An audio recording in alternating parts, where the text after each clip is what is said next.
I still remember that night. The rain was coming down like the sky itself had cracked open. The kind of rain that drowns all other sounds, leaving only the soft hum of headlights and the echo of water against pavement. I was sitting in the corner booth of Eleanor's diner, nursing a cup of coffee that had long gone cold. It was close to midnight, the hour when the city empties itself out and only the lonely ones remain. That's when he walked in, the man in the black suit. Or rather, he didn't walk in right away. He stood outside first, under the awning, staring through the rain-streaked glass like he wasn't sure if he belonged. The waitress on duty that night, her name was Mara, noticed him before anyone else. I still remember how she looked up from wiping the counter, the faint glow of the neon sign painting her face in shades of blue and red. She pushed open the glass door, rain spraying in, and said, "Come inside, sir." And just like that, he froze. It was strange, the look on his face. Not confusion, not hesitation, something deeper. Like those 3 words hit a place in him that hadn't been touched in years. He finally stepped in, shoes dripping water onto the floor. His suit must have cost more than the entire diner's monthly rent, but right then, he looked broken, like money had bought him everything except warmth. "Still open?" he asked, voice low, careful, like every word might shatter something. Mara nodded with that quiet smile of hers. "Just cleaning up. You can sit anywhere you like." He took the booth by the window, the one nobody ever sat in after dark. I'd been watching from across the room, pretending to read the newspaper, but truthfully I was drawn in. There was something heavy about him. You could feel it in the air. When she brought him coffee, he thanked her softly. His hands were trembling. I noticed that, the way his fingers curled around the cup like it was an anchor. "You shouldn't be working this late," he said. She gave a tired smile. "Someone's got to keep the lights on." Then he said something I'll never forget. "Do you ever get tired of pretending you're fine?" Even from where I sat, I saw her pause, cloth still in her hand, breath caught mid-laugh. "You think I'm pretending?" she asked, trying to sound amused. He just looked at her for a long time before answering. People who smile quietly usually are. I don't know why those words struck me too. Maybe because they were both pretending. Her with her small talk, him with his cold coffee and 1,000-yard stare. 2 strangers wearing masks that didn't fit anymore. The rain outside thickened, hammering against the glass. Mara poured herself a cup too, something she never did when customers were around, and sat across from him. I remember thinking, this isn't normal. Waitresses don't just sit with customers, especially ones dressed like they stepped out of a private jet. But something in his loneliness must have matched hers, and she felt it. He told her his story in fragments, voice steady at first, then slowly breaking apart. He said he'd built an empire, that people called him a visionary, that he'd lost count of his awards, his properties, his planes, and then, almost too quietly to hear, he said, "But I lost her. The only thing that mattered." I remember looking up from my cup. Even the sound of rain seemed to pause. He didn't look at Mara as he spoke, just stared at the reflection in the window, where the city lights looked like tears sliding down glass. "My wife," he said. "She used to work in a place like this. Always smelled like coffee. Said it reminded her of home." Mara didn't interrupt him. She just listened, like she'd been waiting her whole life for someone else to say the things she couldn't. When she finally spoke, her voice was soft. "And what happened to her?" He hesitated. Then, with a kind of broken honesty that silenced the room, he said, "She died 3 years ago. I wasn't there. I chose a meeting over her last call." The words hung there, fragile, unforgiving. He took off his ring and rolled it across the table, eyes hollow. "You ever hate yourself for choosing wrong?" She nodded faintly. "Every day." I could tell she wasn't just saying that to comfort him. Her voice cracked slightly. That's when I realized she had her own ghosts. He looked at her again, eyes glistening. "You've lost someone too, haven't you?" She swallowed, then nodded. "My brother. 2 years ago. Overdose. I was working that night. Thought I could save enough to move him out of the city." The billionaire, though she didn't know who he was yet, but whispered, "I'm sorry." She smiled weakly. "Don't be. Some people don't want saving." For a long time, neither spoke. They just sat there, 2 strangers in a storm, bound by loss. At one point, he reached into his coat and pulled out a silver locket, opened it. Inside was a photograph. A woman with eyes full of life and a smile that seemed to light up the whole world. She gave me this, he murmured. Said it would keep me grounded. I didn't listen. He looked up at Mara and whispered, almost trembling, "You remind me of her." I remember the way Mara froze. Her hand stopped midair, eyes suddenly soft and unsure. "Maybe she sent you here tonight," she said gently. "So you could forgive yourself." He laughed, and not mockingly, but in disbelief. "Do you believe in things like that?" "Sometimes," she said, "when the world feels too heavy not to." He asked her name then. "Mara," she said, and I swear, I saw the color drain from his face. His lips parted slightly, his breath catching. "That was her name too," he whispered.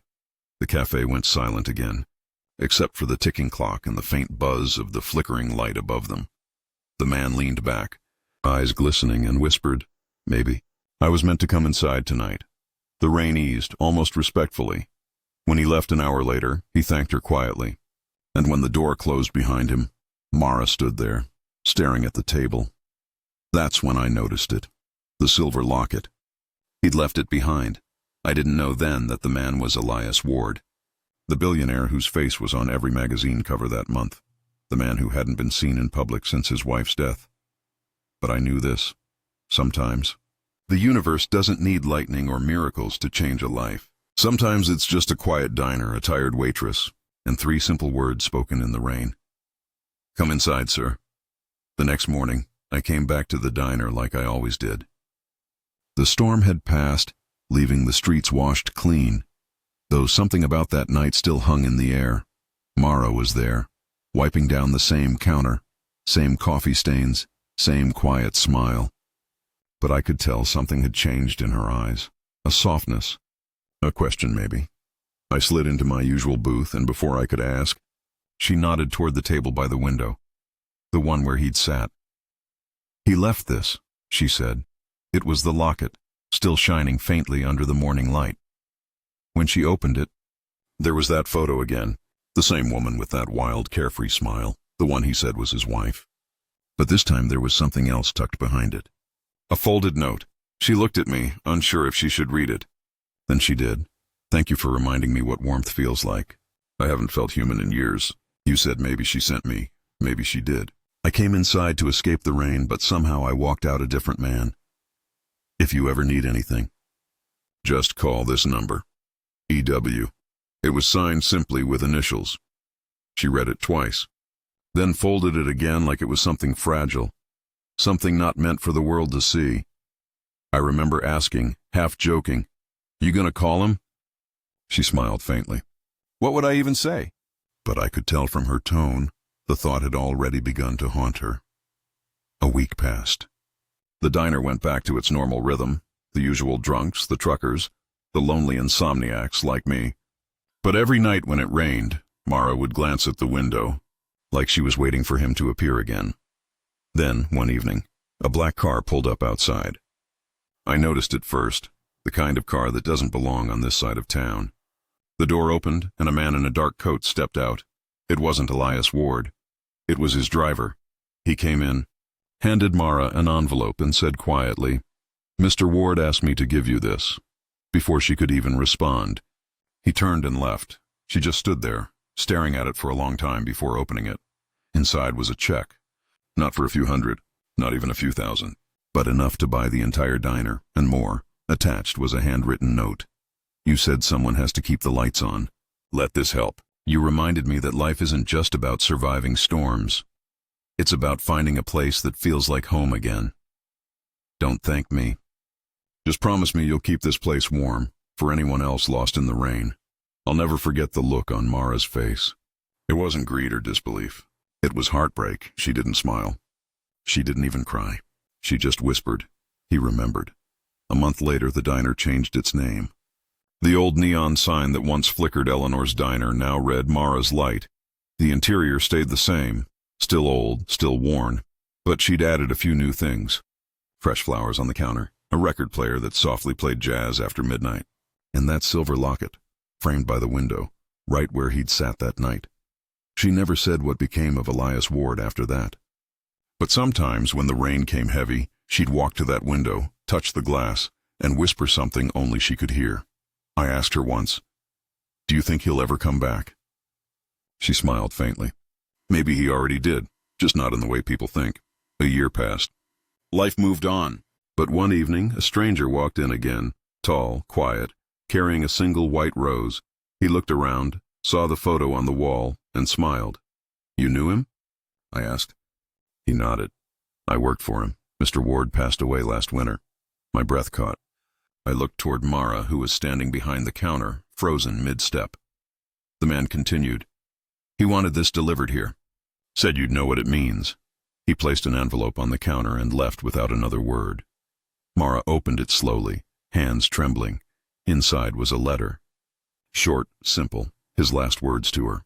"The night you told me to come inside, I did, but not just into a diner, into life again. Thank you for saving a stranger you didn't know you were saving." She folded the letter against her chest, closed her eyes and whispered, "Goodbye." Elias. That night the rain fell again, heavy, endless but softer somehow, and as I watched from my booth, I swear I saw something flicker through the glass. The reflection of a man sitting across from her, smiling faintly just like before. Mara turned her head slightly, like she felt it too. Then she whispered into the empty air, "You're home now. I still go there sometimes. Sit in the same booth, drink the same cold coffee. The locket still hangs by the window, catching the light whenever rain hits the glass. People come and go, but some places, some stories, never really end. Because sometimes the smallest acts, the quietest words, can bring even a billionaire back to being human. And every time I see someone standing outside in the rain, I remember that night, the way she looked at him and said softly, 'Come inside, sir.' If this story touched your heart, subscribe to Tale Story House for stories that remind us that warmth still exists even in the coldest nights.